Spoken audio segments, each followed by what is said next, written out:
The star splitter Robert Lee Frost, you know Orion always comes up sideways.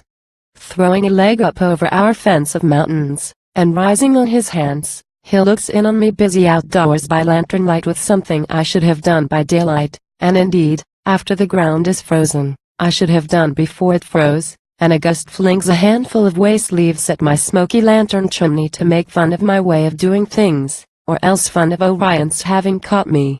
Has a man, I should like to ask, no rights these forces are obliged to pay respect to? Ampersand quo. So Brad McLaughlin mingled reckless talk of heavenly stars with hugger-mugger farming, till having failed at hugger-mugger farming, he burnt his house down for the fire insurance and spent the proceeds on a telescope to satisfy a lifelong curiosity about our place among the infinities.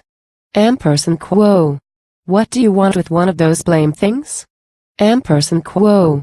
I asked him well beforehand. Ampersand quo. Don't you get one? Ampersand quo. Ampersand quo. Don't call it blamed.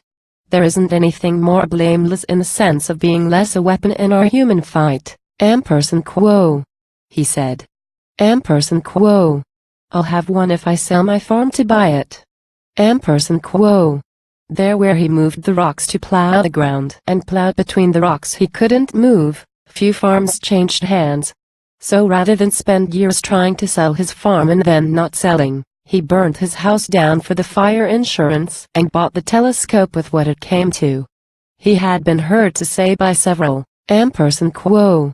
The best thing that we are put here for is to see. The strongest thing that's given us to see with the telescope. Someone in every town seems to me owes it to the town to keep one. In Littleton it may as well be me. Ampersand quo. After such loose talk it was no surprise when he did what he did and burned his house down.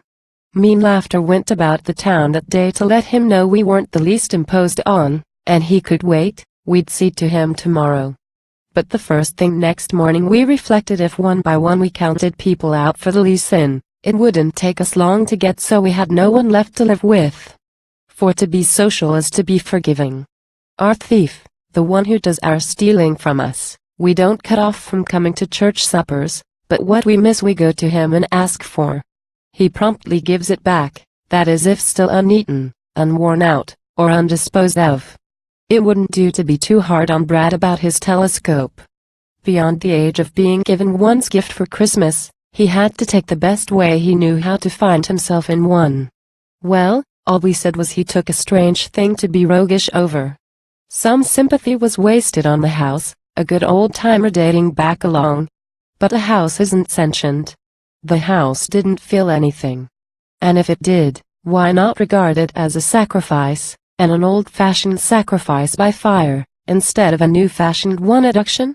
Out of a house and so out of a farm at one stroke of a match, Brad had to turn to earn a living on the Concord Railroad, as under-ticket agent at a station where his job, when he wasn't selling tickets, was setting out up track and down, not plants as on a farm, but planets, evening stars that varied in their hue from red to green. He got a good glass for $600. His new job gave him leisure for stargazing. Often he bid me come and have a look up the brass barrel, velvet black inside, at a star quaking in the other end. I recollect a night of broken clouds and underfoot snow melted down to ice, and melting further in the wind to mud. Bradford and I had out the telescope. We spread our two legs as it spread its three, pointed our thoughts the way we pointed it, and standing at our leisure till the day broke, said some of the best things we ever said. That telescope was christened the Star Splitter, because it didn't do a thing but split a star in two or three the way you split a globule of quicksilver in your hand with one stroke of your finger in the middle.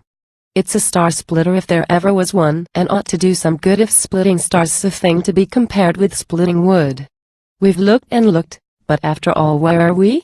Do we know any better where we are, and how it stands between the night to night and a man with a smoky lantern chimney? How different from the way it ever stood.